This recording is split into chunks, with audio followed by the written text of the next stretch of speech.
So welcome to your New York Mets update for July 9th. Summer is in full swing here in Brooklyn, New York. It's a very hot day. And if you're a New York Mets fan, the misery continues. Matt Harvey announced he'll undergo season-ending surgery today. Boy, the bad luck continues with the Mets, huh?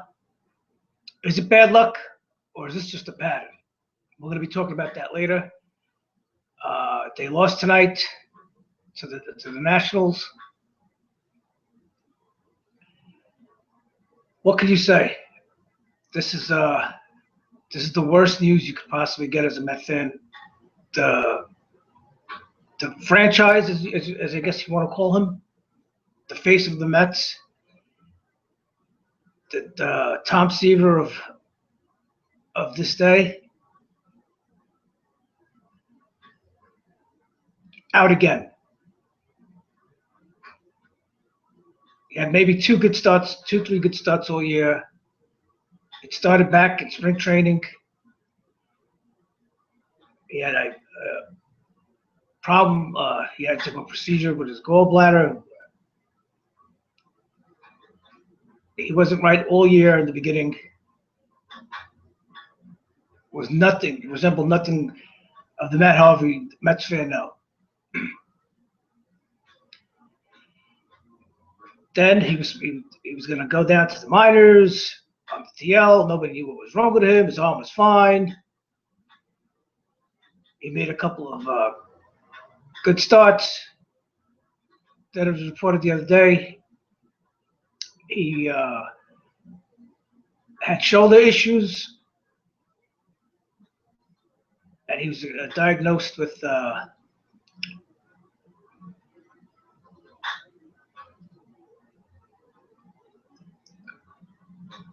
nerve damage. And that's not nerve, it's nerve compression. And now there was options of him possibly getting treatment or make the decision to get the surgery and be out for the year. 2 years ago, he was out to Tommy John surgery. Missed the whole year. He came back last year. That's back. Game 5 of the World Series. What a performance. At least for 8 innings. Then you remember that classic footage in the dugout. Collins wanted to take him out. You could clearly see saying, no way, no way. Collins let him in, let him back in. And we know history. We know the rest of the story. Matt Harvey, he wants to be the face of the Mets. He idolizes Derek Jeter. He wants to be the Derek Jeter of the Mets. He's very macho. He never lets on if he's hurt, if he's not hurt. You know what? In sports, that's good. It's cool. They call that a gamer. You get in there, you play with pain. But there's a difference between pain and injury. Everybody plays with pain. But when you play with an injury, not only are you putting yourself in jeopardy, but you're doing a disservice to your team.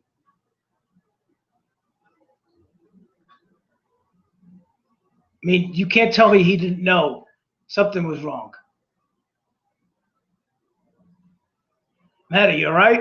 Are you okay? You feel anything? No, I'm fine. I'm fine. No, I'm great. Great. No, you're not great.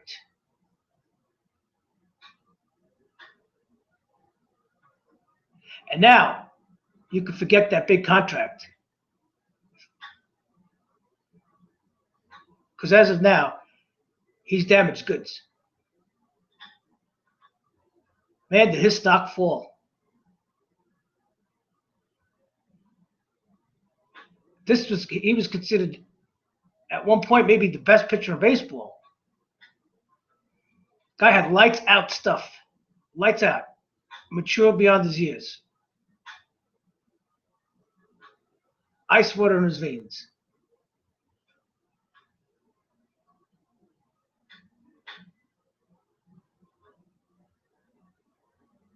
Boy, Scott Boras, you can forget that $200 million contract, huh?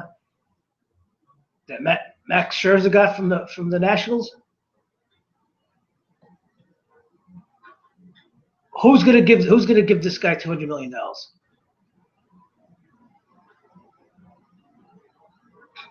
And now there was talk about the hot trade rumors with the Red Sox up until a few days ago.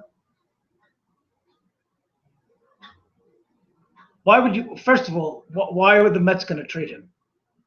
What? Unless they get an offer they can't refuse. Would you trade him? But now that's over. His value's done. As of now, as we speak right now, his value is low. He's damaged goods. It's like having a Ferrari in your garage that you can't drive.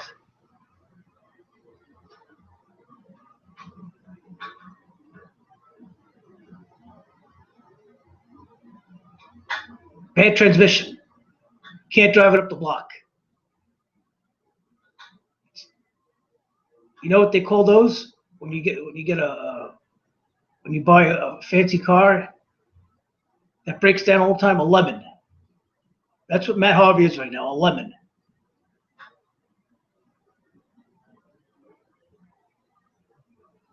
And all the stuff, the babying. He's got a 100 pitch count. His innings are limited. Yeah, we understand that. That was after the Tommy John surgery.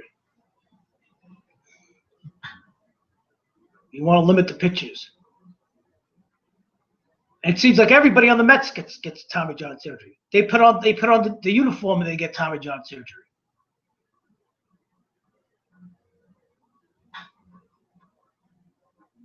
I'll get to that in a minute. Because this is becoming a pattern with the Mets.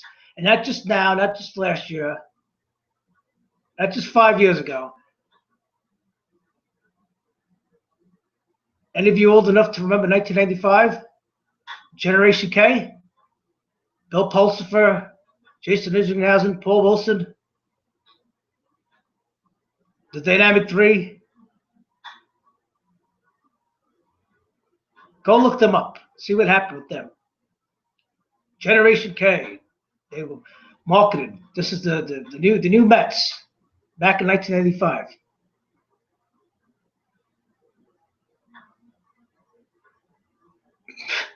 Unbelievable. And if you want to even talk, go back to the late 80s with the Mets, with the championship team. Gooden, Fernandez, Ojeda.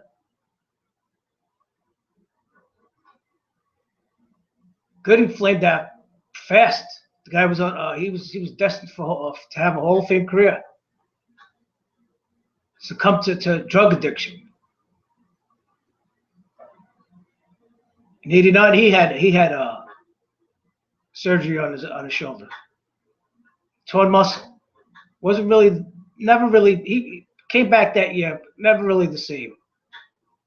1990 wasn't really the same. Wasn't really the same now. Remember Bob Ojeda, late '88, going into playoffs? He almost cut his finger off. With hedge clippers. Sid Fernandez, remember him? All you heard about was he always had the lowest batting average in the National League against. Had lowest batting average against in the National League. Struggled with his weight every year. Struggled with his weight. Was unhittable. Would be unhittable for 5-6 innings. Then he'd always have that one bad inning where he'd just collapse. But anyway, getting back to now. This is ridiculous. Harvey's gone. all the babying, the coddling last year, and all the secrecy, and he's okay, he's not okay. And Terry Collins, he's another one. He looks very overwhelmed at times. A lot of times. Oh, could you tell us? Oh, we don't really know. We're just going day to day, going by what the reports say. He doesn't know a lot of things. At least he's not letting up. You remember back in May, San Francisco, Syndergaard, he on his own. He went after the game in San Francisco, went and had his elbow checked out on his own. What is that? What's going on with the Mets medical staff?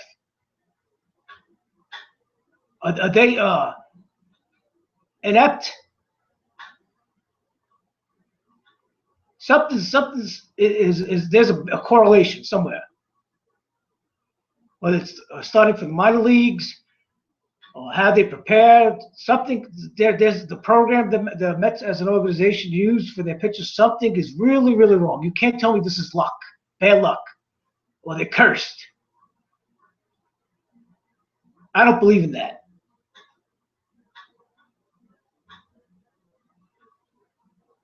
My God, I've never seen any pitchers.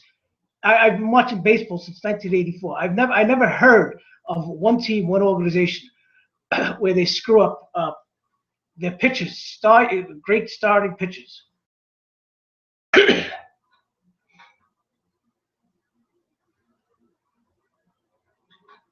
And now tonight, Syndergaard had to leave arm fatigue. Oh, by the way, that's not related to his bone spurs in his elbow. Thank God.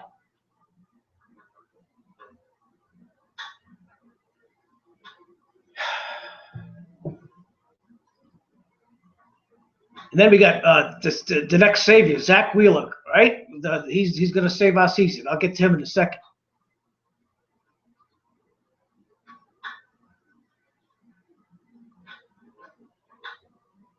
Syndergaard exited against the Nationals in the 5th inning tonight with a apparent arm injury. They called it arm fatigue. They never give you an answer. Nobody knows nothing. We're waiting for tests. We're waiting to see what the doctors say. Syndergaard exited after trainers took a look at him on the mound. The Mets called the injury arm fatigue. What's arm fatigue? His arm is tired? Yeah, that happens once in a blue moon. They're saying it's not related to his elbow. They removed him because there was concern because of the bone spurs. And I'm reading this from the Bleacher Report, Adam Wells.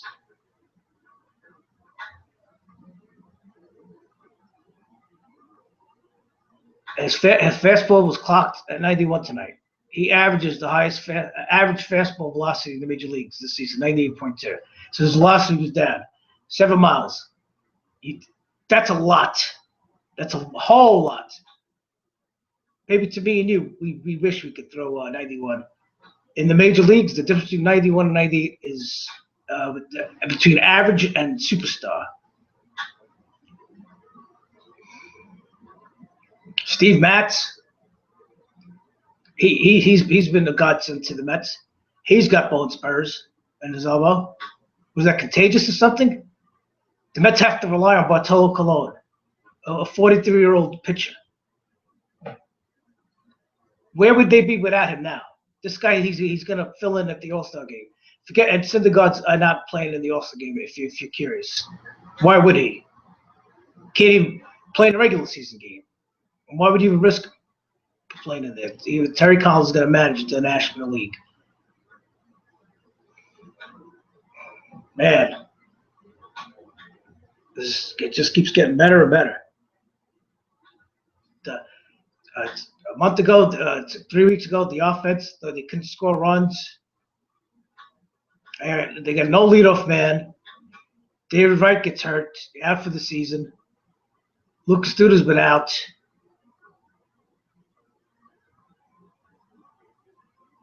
And you say what you will about Lucas Duda. And on this team, he's very important. He's had 27 and 31 home runs the last 2 seasons. I said it before. When his timing's on, he looks like the second coming of Dave Kingman. That's what he is, Dave Kingman. He's because when his timing's off, he's an automatic out. I mean, I'm sorry, I wouldn't even. It's doing a disservice to Dave Kingman because Dave Kingman was a prolific home run hitter for many years. Lucas Duda's had a cup of coffee in the major leagues. Now Harvey's gone. Syndergaard is walking on the razor's edge. How long is his elbow going to hold up for another month, another couple weeks? How long before we hear he's going on the DL? How long we hear before Steve Matz is going on the DL? And now everybody's where's Zack Wheeler? Zack Wheeler. He's coming off Tommy John surgery. Forget Zack Wheeler.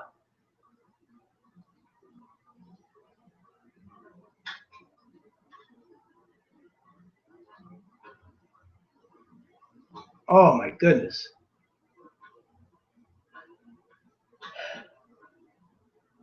From the Daily News, Dustin Foote, Zachary Ripple.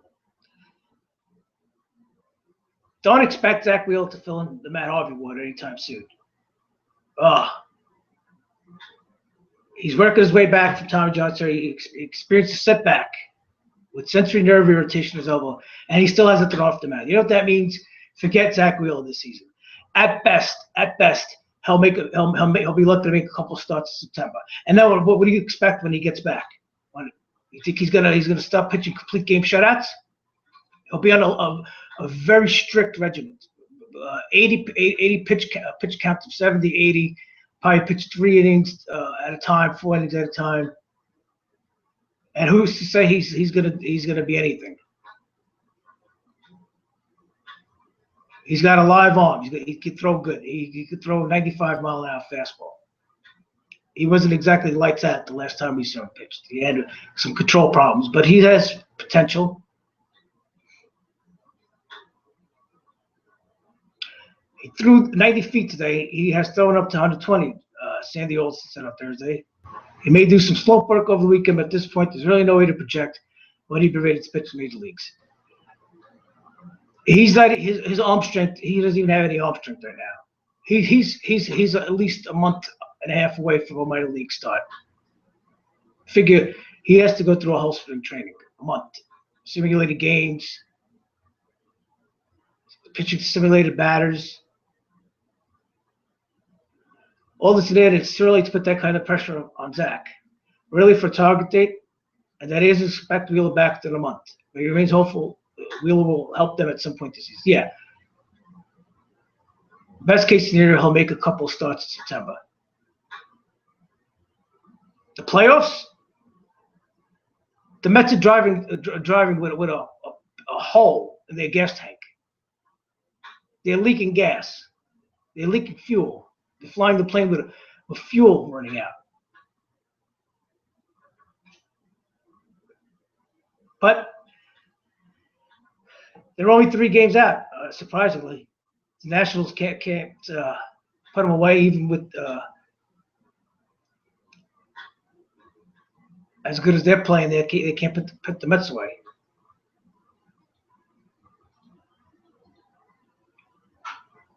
It was only in late June when it looked like the Mets were going to crash. The Nationals were going to run away with it.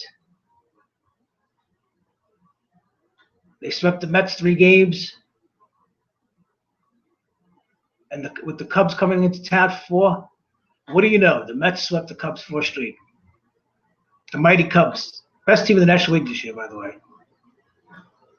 And it's like I've been saying in the last 2 Mets updates. Every time the Mets win, it's like they need miracles to win. Wilmer Flores gets 6 hits. Hit 4 home runs last night. Bartolo Colon at 43, still Still kicking.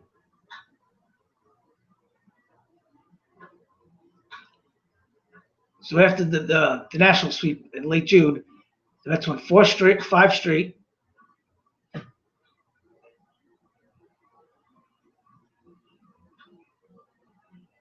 And they've won 7 out of the last 9, including tonight's loss.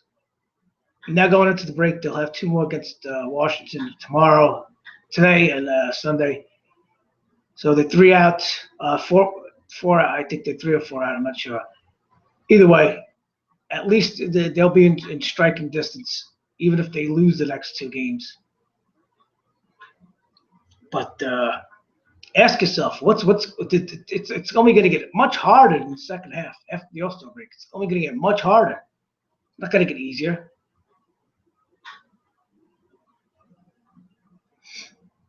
The Mets got Jose Reyes back. They activated him the other day, Tuesday. He had a home run yet last night. Like I said, if we could, he's playing third base, filling in at third base. If we get 280, 6 home runs, 30 RBIs, and 10 stolen bases out of him for the rest of the year, I'll consider it lucky. This isn't Jose Reyes from 2011.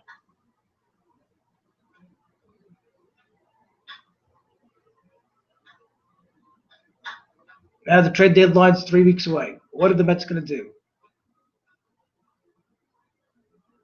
2 weeks ago, they were in the market for another hitter.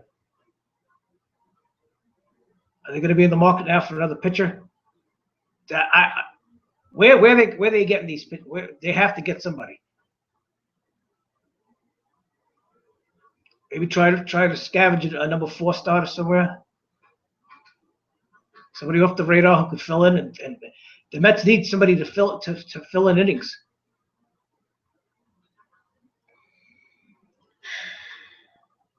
And how long do you think this hot streak's going to last? With the Mets hot hitting before they go cold again, which is good. Trust me, it'll be soon. They'll go on another cold streak soon. They can't score 2 runs in a game. Yeah, they've been hitting home runs, but usually nobody's on base. Stolen bases, forget it.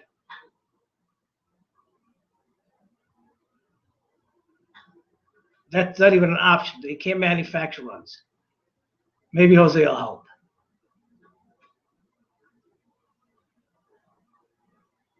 But they got to do something. Otherwise, there is going to be no playoffs. They're right now they're on life support. They consider this week they got a shot of adrenaline. Overall, with the injuries, I guess they have been playing well. But like I said, they're flying the plane with leaking fuel.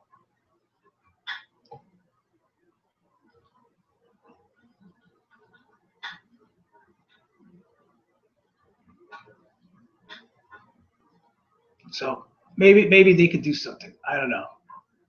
But forget these rumors with Matt Harvey and the trades, trading him. If the Mets aren't trading him, nobody's wants him right now.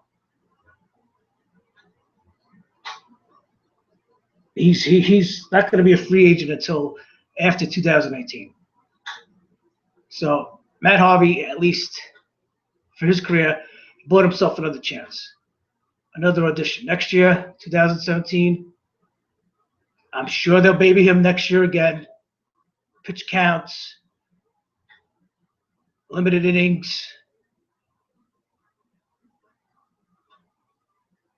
and then he'll have to if he writes himself and gets back to the all-star caliber pitcher that he can be and he once was, then we'll answer those questions in 2018.